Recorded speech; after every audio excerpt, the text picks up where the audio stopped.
Okay, Slanotius, Britannibius, and welcome to Hooked on Britannics, podcast for Britannic language, culture, history, and religion. My name is Alco Marcos, Elk Knight, and I'm going to be your guide through everything Britannic. So this is episode 6. It's called Two Queens, Two Dreams. And we're going to cover two ancient Britannic queens, Cardamandua and Boudica, which were two prominent and famous and powerful kings of the ancient Britons and existed right around the same time. So now every episode we begin with Tota Octunun, which means tribe of the week, and at the end of the episode we'll end with Dewosh Octunun, which means God of the week. So tribe, we cover an ancient Britannic tribe. The tribe of the week today is the Venicones. Now the Venicones were a small tribe. They're located in what is now modern-day Scotland, in the Tayside area, just south of Aberdeen. I would say they were the furthest north Britannic tribe in Britain. So they were the borderland Britannic tribe between Britannic peoples and the Picts. So the Picts were to the north of them. The Venicones, their name basically meant in Britannic white hounds. Venicones, their name meant the white hounds or the blessed hounds. They mainly acted as, they were kind of like a sub-tribe of the Wotadini, which, as you guys may know, became the later Gadothan. And it was from these people, the Venicones, that later on in the 300s AD, a leader of them named Cunadagos, or Cunatha, he took a collection of warriors from them and went down to what is now Wales to drive out the Irish. At that time, in the 300s, Irish had taken over much of Wales, including northern Wales. Cunadagos and these Venicone warriors went down to there, drove out, kicked out the Irish, get out of here, get back to Ireland, kicked out the Irish, and retook what is now modern Wales for the Britons. And they founded the dynasty that would rule Gwynedd until 1287 when England conquered Wales. So they founded the kingdom of Gwynedd, probably obviously the most important later Welsh history. So the Venicones are very important for that fact especially. Cunadagos, and which means good hound. So hounds were an important part of their culture there, the Venicones. Cunadagos and the Venicones founded Gwynedd in Wales, which is probably, that kingdom, through much of later Welsh history, that was the champion for Welsh independence and Welsh freedom.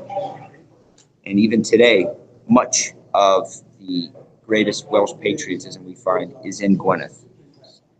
Just a reminder, reacta, that's a word I want to give you guys that means freedom or also means independence in Britannic. So we need reacta Cambrogia, freedom or independence to Wales. All right, so today we're going to get into these two queens, Cardamandua and Boudica. Now, they both existed in the same time, pretty much, which is when the Romans invaded Britain. Now, the first time the Romans invaded was under Julius Caesar, and that was in around 52 BC. Julius Caesar was defeated. He says he wasn't, but he was, because he never came back to Britain. He was defeated by a coalition of tribes under Cassivellaunus. Cassivellaunus was leader of the Cadwallani tribe. And it wasn't until 100 years later, under Emperor Claudius, that the Romans then tried to invade Britain again. Now, at this time, some tribes in Britain allied with the Romans. So the Iceni tribe, which is sometimes pronounced Iceni, the Iceni tribe, their king Prasutagus, he allied with the Romans. The Iceni were located in pretty much what is modern-day Essex. So the Romans conquer, so they come in, some of the tribes ally with them. The Dobuni were one, and then these Iceni were another. Once they had gained control of much of what is now southern England, they were trying to wipe out the Druids over in Wales. And Prasutagus, who had allied with the Romans, he died, and his wife, Boudica, became queen and ruler of the Iceni tribe. Now, unfortunately, part of the deal and pact he made with the Romans meant that the local Roman governor took control of Prasutagus' estate, which should have gone to Boudica. Boudica protested this And the Romans, for her protesting it, the Romans had her publicly flogged and then raped her two daughters. It was a horrible, grievous thing that they did, and it drove her into rebellion, rightfully so.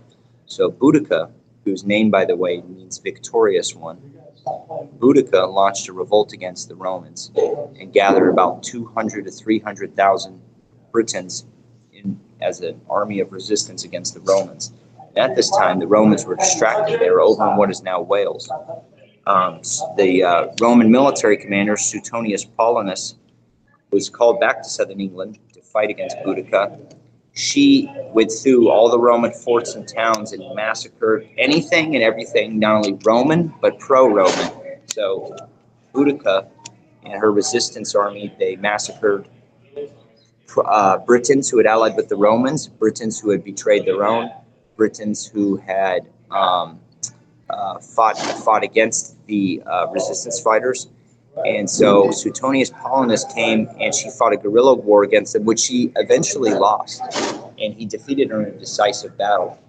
But her image, her resistance, her heroism inspired future generations of Brittonic and Welsh resistance to the Romans, even later resistance to the Anglo-Saxons. So she's a very important figure in Brittonic history. And her, especially in my spiritual beliefs, I believe that she was especially favored by the goddess Andraste, which I'm not going to get into Andraste today. You can go check out the YouTube channel of Oak Witch, Ariana Carrasco, who I think she does a fantastic job of explaining the goddess Andraste. Andraste was the goddess of victory, and I believe that Boudica was like a sort of favored figure of Andraste's, if you will. Now, so that's the story of Boudica. Now, Cartimandua, on the other hand, Cartimandua was queen of the Brigantes tribe, which the Brigantes tribe was arguably probably the largest tribe in Britain. They occupied almost all of what is now northern England. And so Cartimandua, so the leader of the Catalani were the main tribe in Britain that were anti-Roman, that fought against the Romans. It was the Catalani that defeated Julius Caesar on Caswallaunus, and it was the Catalani who now organized the resistance to the Romans. Their leader was Karatakos, and Karatakos led a guerrilla war going from tribe to tribe in Britain, leading different tribes against the Romans in a guerrilla war. So when this tribe would get defeated, Karatakos would go over here and lead these ones against the Romans, and so on and so forth. He came to lead the two tribes in Wales, the Silures and the Ordovices, against the Romans. When he was defeated there, he went to what is now northern England and sought refuge with Cartimandua, who was queen of the Brigantes. Cartimandua invited him in, gave him refuge, gave him shelter. Excuse me. Gave him refuge and gave him shelter. But then she ended up turning him over to the Romans. She made a deal with the Romans for peace. And turned Karatakos over. And this is how Karatakos was captured by the Romans.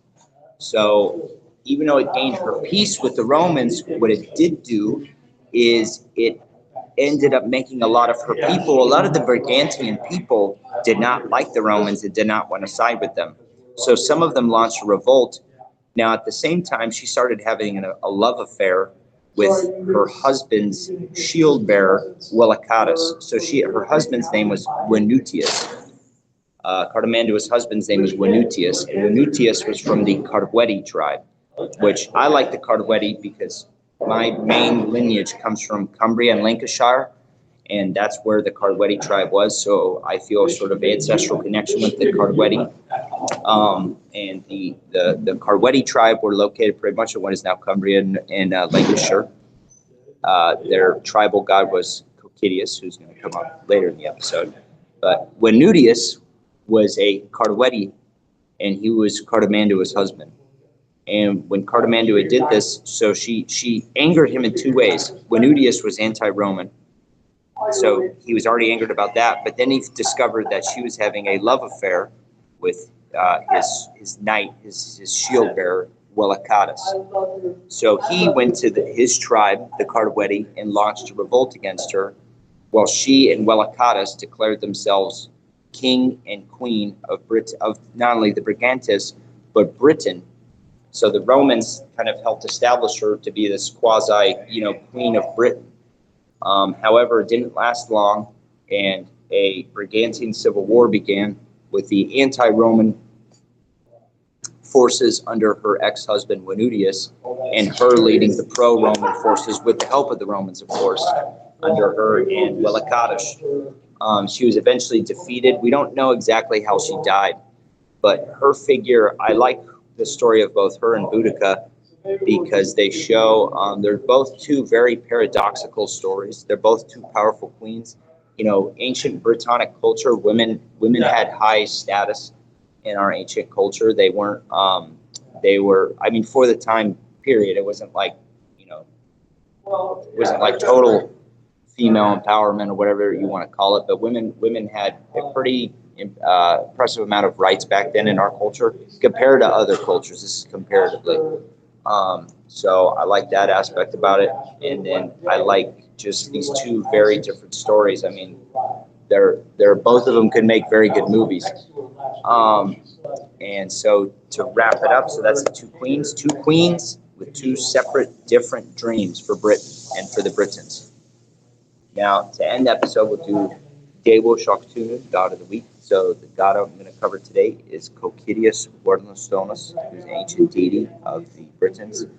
So Cocidius means the red one, and he had a popular epithet or nickname, which was Wernlostonis, which basically means the alder tree. Now, Cocidius, like I said, his name means the red one.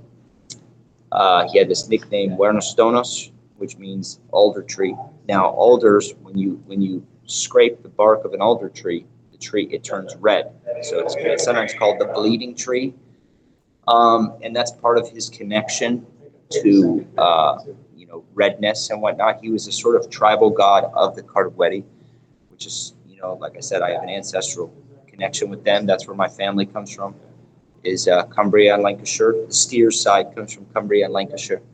And so I kind of feel an ancestral connection to the Cardueti and to Cocidius as well. He's a god of hunting and of the forest, and he's called the Red One. To me, the redness of I connect that red with passion, sort of male energy and passion. And and Wernlostonis, the alder tree, that was one of his popular epithets. But yeah, so there you have it. Two queens, two dreams. Venicones, Tribe of the Week, and Cocidius Wernlostonis, God of the Week. Thank you guys. Have a good one. Britanni Beatus.